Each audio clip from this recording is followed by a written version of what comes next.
महादेव, जो व्यक्ति पथभ्रष्ट हो जाए, जैसे मदिरा के नशे में पड़ गया, कहीं जुए में पड़ गया, कहीं मांसाहार में पड़ गया, कहीं व्यसन में पड़ गया, कहीं गलत काम में अगर कोई जा रहा है, तो श्रंभेश्वर महादेव के नाम से काली तिल भगवान शिव को समर्पित करी जाती है।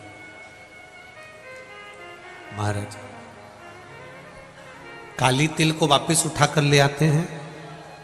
उसी काली तिल को जो मदिरा का नशा करने वाला होता है या जो गलत व्यसन में डूबा हुआ होता है, उसको वो सुबह के समय अगर नहीं खाता तो भोजन के साथ उसको दिया जाए।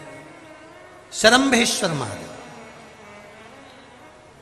एक बेलपत्री का भी बहुत अच्छा प्रयोग है श्रंभेश्वर महादेव का।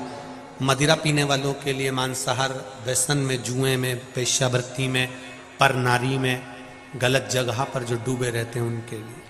पहले की कथा में उसका वर्णन किया है बेलपत्री का। श्रंभेश्वर महादेव। एक बार सब बोलेंगे, कौन से महादेव? श्रंभेश्वर महादेव। फिर जम के बोल लो एक बार, श्रंभेश्वर महादेव। जब हमारे घर में क्रोध बढ़ता है या कोई गलत कार्य में जाने लगता है, तो श्रंभेश्वर महादेव का हमें शरणागति लेना चाहिए। श्रंभेश्वर महादेव का पूजन करना चालू कर देना चाहिए। कई लोग कहते महाराज जी, ये श्रंभेश्वर महादेव का मंदिर कहाँ मिलेगा, हम कहाँ पूजन करने जाए? कहीं नहीं जाना, तुम्हारे घर के पास में जो शंकर जी का मंदिर है वहीं जाओ, उसी देवालय में, उसी मंदिर में जाओ। श्रंभेश्वर महादेव के नाम से जल चढ़ाना प्रारंभ करेंगे। वो जल जो गलत संगत में पड़ा हुआ है उसका आचमन कराना प्रारंभ करेंगे। अपने आप उसकी धीरे धीरे बुद्धि सुधरना प्रारंभ हो जाएगी। ऐसा श्रंभेश्वर महादेव का नाम। कुछ स्थान हमारे यहाँ पर बड़े सुंदर सुंदर स्थान निश्चित किए गए हैं। जैसे कैंसर आदि के मरीज के लिए हम लोग पहले भी कहते हैं कि त्रिजुगी नारायण का जल बड़ा महत्व रखता है। जिसका शरीर या जिसको एक पत्र आया है कि किसी को मिर्गी का झटका आना चालू हो गया था। अब पत्र ढूंढेंगे तो समय थोड़ा लग जाएगा। जिसने लिखा है उसके स्मरण में होगा। जिसने भी लिखा होगा कि बीमारी के चलते चलते फिर मिर्गी आना चालू हो गई।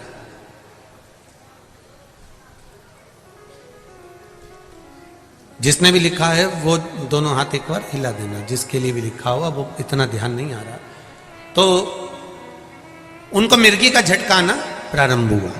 अब मिर्गी का झटका आना प्रारंभ हुआ, कई महीने निकल गए, मिर्गी के झटके बंद नहीं हो रहे। तब उन्होंने पत्र में लिखा है कि श्रंभेश्वर महादेव का आपने जो वर्णन करा था 31 बेलपत्र वाला, गुरुजी हमने वो 31 बेलपत्र वाला प्रयोग करना प्रारंभ करा। और उन्होंने पत्र में लिखा है कि मिर्गी के झटके भी बाबा की कृपा से ठीक हो गए हैं, अब कोई झटके उनको आ नहीं। श्रंभेश्वर महादेव का जो वर्णन है, श्रंभेश्वर महादेव का जो गुणगान है, ये कोई साधारण नहीं है।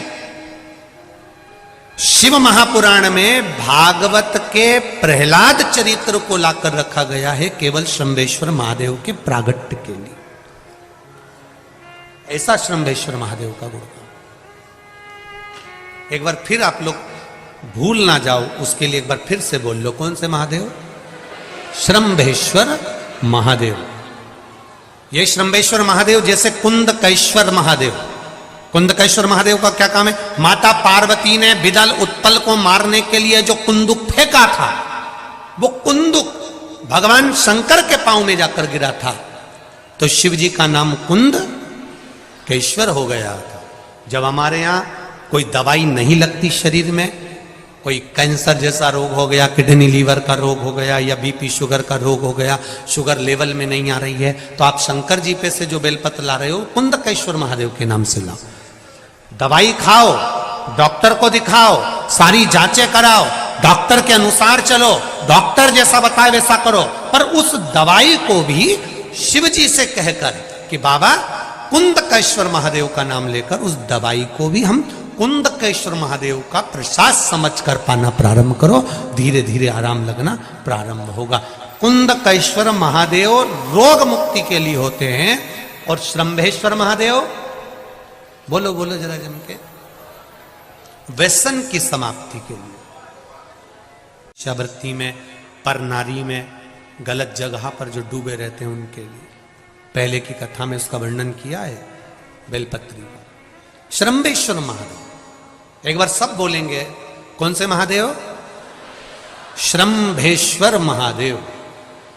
फिर जम के बोल लो एक बार, श्रंभेश्वर महादेव। जब हमारे घर में क्रोध बढ़ता है या कोई गलत कार्य में जाने लगता है तो श्रंभेश्वर महादेव का हमें शरणागति लेना चाहिए, श्रंभेश्वर महादेव का पूजन करना चालू कर देना चाहिए।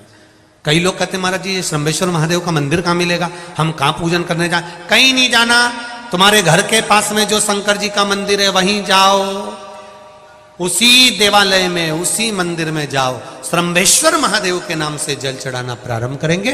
वो जल जो गलत संगत में पड़ा हुआ है उसका आचमन कराना प्रारंभ करेंगे, अपने आप उसकी धीरे धीरे बुद्धि सुधरना प्रारंभ हो जाएगी। ऐसा श्रंभेश्वर महादेव का है।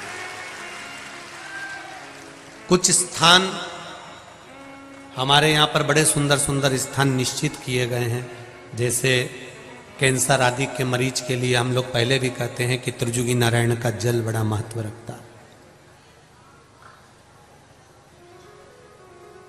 जिसका शरीर या जिसको एक पत्र आया है कि किसी को मिर्गी का झटका आना चालू हो गया था।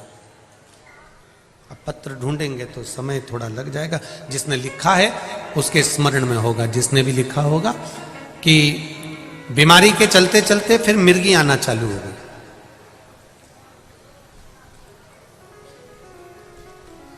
जिसने भी लिखा है वो दोनों हाथ एक बार हिला देना। जिसके लिए भी लिखा हुआ वो इतना ध्यान नहीं आ रहा, तो उनको मिर्गी का झटका आना प्रारंभ हुआ।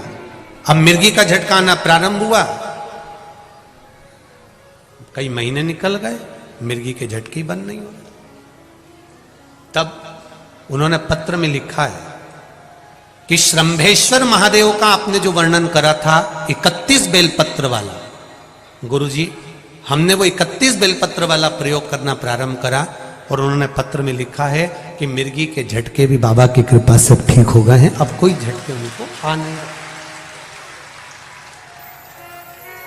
श्रंभेश्वर महादेव का जो वर्णन है, श्रंभेश्वर महादेव का जो गुणगान है, ये कोई साधारण नहीं है। शिव महापुराण में भागवत के प्रहलाद चरित्र को लाकर रखा गया है केवल श्रंभेश्वर महादेव के प्रागट्य के लिए। ऐसा श्रंभेश्वर महादेव का गुणगान एक बार फिर आप लोग भूल ना जाओ, उसके लिए एक बार फिर से बोल लो, कौन से महादेव? श्रंभेश्वर महादेव। ये श्रंभेश्वर महादेव जैसे कुंदकेश्वर महादेव, कुंदकेश्वर महादेव का क्या काम है? माता पार्वती ने बिदल उत्पल को मारने के लिए जो कुंदुक फेंका था, वो कुंदुक भगवान शंकर के पांव में जाकर गिरा था, तो शिव जी का नाम कुंदकेश्वर हो गया।